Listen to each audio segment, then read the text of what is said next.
Welcome back. ಪರೀಕ್ಷೆ ವಿಚಾರದಲ್ಲಿ ಪದೇ ಪದೇ ಎಡವಟ್ಟು ಮಾಡಿಕೊಳ್ತಿರುವ ಕೆಪಿಎಸ್ಸಿ ಮೇಲೆ ಈಗ ಮತ್ತೊಂದು ಗಂಭೀರ ಆರೋಪ ಕೇಳಿಬಂದಿದೆ. ಭಾಷಾಂತರ ಎಡವಟ್ಟು, ಪ್ರಶ್ನೆ ಪತ್ರಿಕೆಯಲ್ಲಿ ಲೋಪದೋಷ, ರೀ ಎಕ್ಸಾಮ್ ಅಂತ ಗೊಂದಲ ಸೃಷ್ಟಿ ಮಾಡಿದ್ದ ಕೆಪಿಎಸ್ಸಿ ಈಗ ಮುಖ್ಯ ಪರೀಕ್ಷೆಯಲ್ಲೂ ಕೂಡ ಎಡವಟ್ಟು ಮಾಡಿರುವ ಆರೋಪ ಕೇಳಿಬಂದಿದೆ. ರಿಪೋರ್ಟ್ ನೋಡಿ.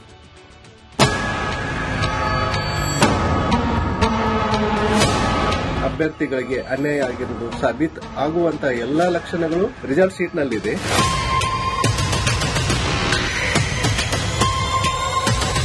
ಮೆಜಾರಿಟಿ ಯಾರು ಪ್ರಾಮಾಣಿಕವಾಗಿ ಸೆಲೆಕ್ಟ್ ಆಗಿಲ್ಲ ಅಂತ ಹೇಳಿ ಪ್ರತಿಯೊಂದು ಸ್ಟೂಡೆಂಟ್ಸ್ ಇವತ್ತು ಆಕ್ರೋಶ ಹೊರಗಡೆ ಆಗ್ತಿದ್ದಾರೆ.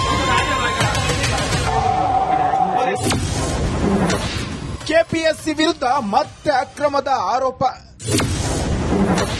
ಸಿಬಿಐ ತನಿಖೆಗೆ ಪಟ್ಟು ಹಿಡಿದ ಅಭ್ಯರ್ಥಿಗಳು.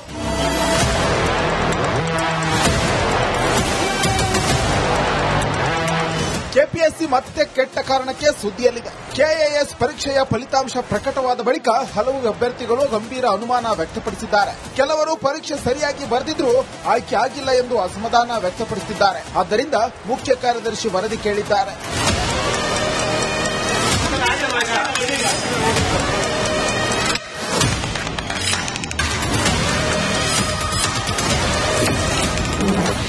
ಒಂದು ರೂಮ್ನಲ್ಲಿ ಪರೀಕ್ಷೆ ಬರೆದ 15 ಜನರು ಆಯ್ಕೆ.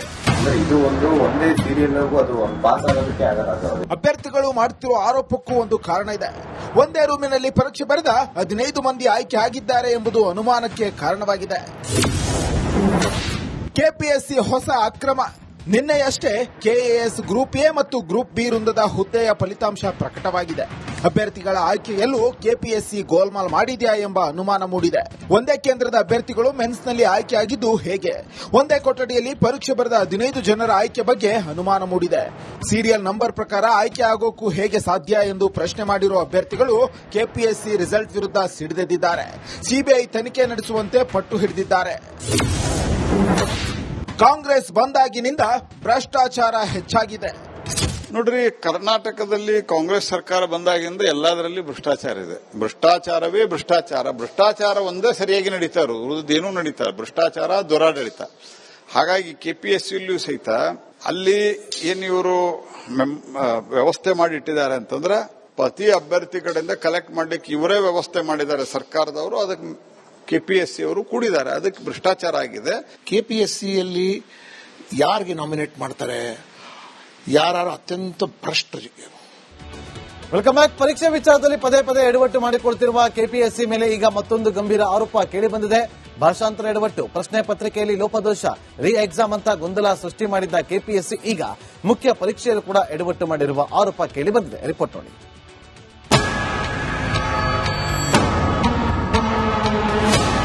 ಅಭ್ಯರ್ಥಿಗಳಿಗೆ ಅನ್ಯಾಯ ಆಗಿರುವುದು ಸಾಬೀತು ಆಗುವಂತ ಎಲ್ಲಾ ಲಕ್ಷಣಗಳು ರಿಸಲ್ಟ್ ಶೀಟ್ ನಲ್ಲಿದೆ.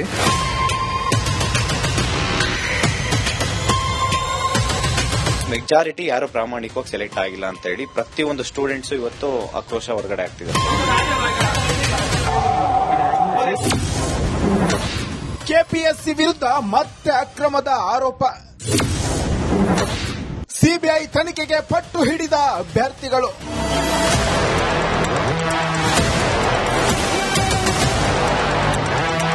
ಕೆಪಿಎಸ್ಸಿ ಮತ್ತೆ ಕೆಟ್ಟ ಕಾರಣಕ್ಕೆ ಸುದ್ದಿಯಲ್ಲಿದೆ. ಕೆಎಎಸ್ ಪರೀಕ್ಷೆಯ ಫಲಿತಾಂಶ ಪ್ರಕಟವಾದ ಬಳಿಕ ಹಲವು ಅಭ್ಯರ್ಥಿಗಳು ಗಂಭೀರ ಅನುಮಾನ ವ್ಯಕ್ತಪಡಿಸಿದ್ದಾರೆ. ಕೆಲವರು ಪರೀಕ್ಷೆ ಸರಿಯಾಗಿ ಬರೆದಿದ್ರೂ ಆಯ್ಕೆ ಆಗಿಲ್ಲ ಎಂದು ಅಸಮಾಧಾನ ವ್ಯಕ್ತಪಡಿಸಿದ್ದಾರೆ. ಆದ್ದರಿಂದ ಮುಖ್ಯ ಕಾರ್ಯದರ್ಶಿ ವರದಿ ಕೇಳಿದ್ದಾರೆ.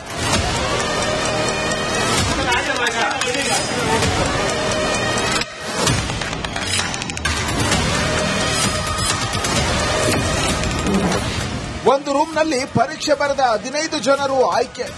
ಇದು ಒಂದೇ ಸೀರಿಯಲ್ ಅದು ಪಾಸ್ ಆಗೋದಕ್ಕೆ ಆಗಲ್ಲ. ಅಭ್ಯರ್ಥಿಗಳು ಮಾಡುತ್ತಿರುವ ಆರೋಪಕ್ಕೂ ಒಂದು ಕಾರಣ ಇದೆ. ಒಂದೇ ರೂಮಿನಲ್ಲಿ ಪರೀಕ್ಷೆ ಬರೆದ 15 ಮಂದಿ ಆಯ್ಕೆ ಆಗಿದ್ದಾರೆ ಎಂಬುದು ಅನುಮಾನಕ್ಕೆ ಕಾರಣವಾಗಿದೆ. ಕೆಪಿಎಸ್ಸಿ ಹೊಸ ಅಕ್ರಮ. ನಿನ್ನೆಯಷ್ಟೇ ಕೆಎಎಸ್ ಗ್ರೂಪ್ ಎ ಮತ್ತು ಗ್ರೂಪ್ ಬಿ ವೃಂದದ ಹುದ್ದೆಯ ಫಲಿತಾಂಶ ಪ್ರಕಟವಾಗಿದೆ. ಅಭ್ಯರ್ಥಿಗಳ ಆಯ್ಕೆಯಲ್ಲೂ ಕೆಪಿಎಸ್ಸಿ ಗೋಲ್ಮಾಲ್ ಮಾಡಿದೆಯಾ ಎಂಬ ಅನುಮಾನ ಮೂಡಿದೆ. ಒಂದೇ ಕೇಂದ್ರದ ಅಭ್ಯರ್ಥಿಗಳು ಮೆನ್ಸ್ನಲ್ಲಿ ಆಯ್ಕೆಯಾಗಿದ್ದು ಹೇಗೆ?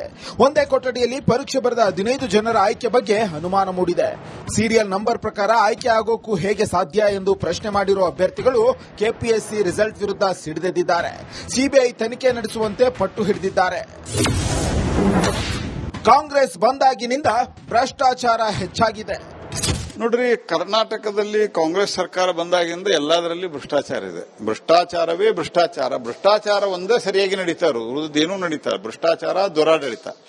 ಹಾಗಾಗಿ ಕೆಪಿಎಸ್ಸಿಯಲ್ಲೂ ಸಹಿತ ಅಲ್ಲಿ ಏನ್ ಇವರು ವ್ಯವಸ್ಥೆ ಮಾಡಿಟ್ಟಿದ್ದಾರೆ ಅಂತಂದ್ರೆ ಪ್ರತಿ ಅಭ್ಯರ್ಥಿ ಕಡೆಯಿಂದ ಕಲೆಕ್ಟ್ ಮಾಡ್ಲಿಕ್ಕೆ ಇವರೇ ವ್ಯವಸ್ಥೆ ಮಾಡಿದ್ದಾರೆ ಸರ್ಕಾರದವರು. ಅದಕ್ಕೆ ಕೆಪಿಎಸ್ಸಿ ಅವರು ಕೂಡಿದ್ದಾರೆ. ಅದಕ್ಕೆ ಭ್ರಷ್ಟಾಚಾರ ಆಗಿದೆ.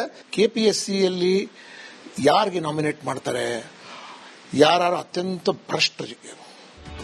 Welcome back. ಪರೀಕ್ಷೆ ವಿಚಾರದಲ್ಲಿ ಪದೇ ಪದೇ ಎಡವಟ್ಟು ಮಾಡಿಕೊಳ್ತಿರುವ ಕೆಪಿಎಸ್ಸಿ ಮೇಲೆ ಈಗ ಮತ್ತೊಂದು ಗಂಭೀರ ಆರೋಪ ಕೇಳಿಬಂದಿದೆ. ಭಾಷಾಂತರ ಎಡವಟ್ಟು, ಪ್ರಶ್ನೆ ಪತ್ರಿಕೆಯಲ್ಲಿ ಲೋಪದೋಷ, ರೀ ಎಕ್ಸಾಮ್ ಅಂತ ಗೊಂದಲ ಸೃಷ್ಟಿ ಮಾಡಿದ್ದ ಕೆಪಿಎಸ್ಸಿ ಈಗ ಮುಖ್ಯ ಪರೀಕ್ಷೆಯಲ್ಲೂ ಕೂಡ ಎಡವಟ್ಟು ಮಾಡಿರುವ ಆರೋಪ ಕೇಳಿಬಂದಿದೆ. ರಿಪೋರ್ಟ್ ನೋಡಿ.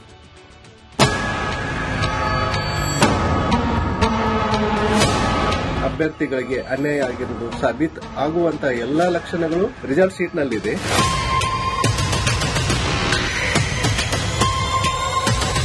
ಮೆಜಾರಿಟಿ ಯಾರು ಪ್ರಾಮಾಣಿಕವಾಗಿ ಸೆಲೆಕ್ಟ್ ಆಗಿಲ್ಲ ಅಂತ ಹೇಳಿ ಪ್ರತಿಯೊಂದು ಸ್ಟೂಡೆಂಟ್ಸ್ ಇವತ್ತು ಆಕ್ರೋಶ ಹೊರಗಡೆ ಆಗ್ತಿದ್ದಾರೆ. ಕೆಪಿಎಸ್ಸಿ ವಿರುದ್ಧ ಮತ್ತೆ ಅಕ್ರಮದ ಆರೋಪ. ಸಿಬಿಐ ತನಿಖೆಗೆ ಪಟ್ಟು ಹಿಡಿದ ಅಭ್ಯರ್ಥಿಗಳು.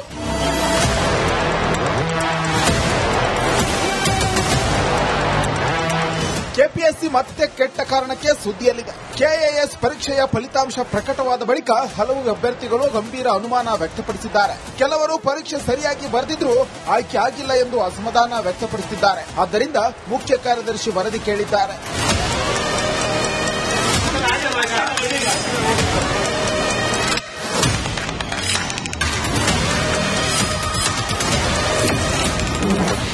ಒಂದು ರೂಮ್ನಲ್ಲಿ ಪರೀಕ್ಷೆ ಬರೆದ 15 ಜನರು ಆಯ್ಕೆ.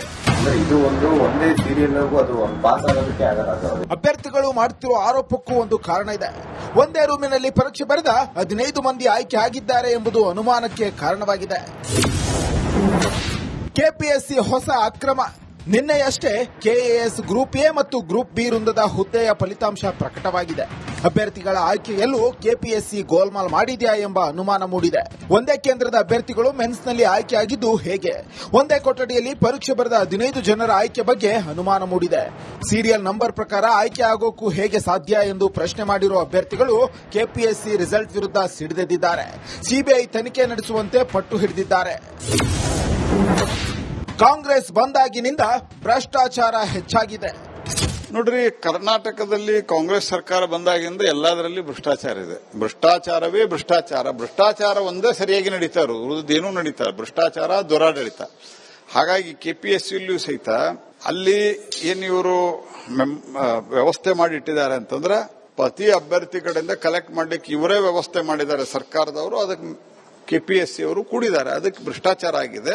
ಕೆಪಿಎಸ್ಸಿಯಲ್ಲಿ ಯಾರಿಗೆ ನಾಮಿನೇಟ್ ಮಾಡ್ತಾರೆ, ಯಾರು ಅತ್ಯಂತ ಭ್ರಷ್ಟರು.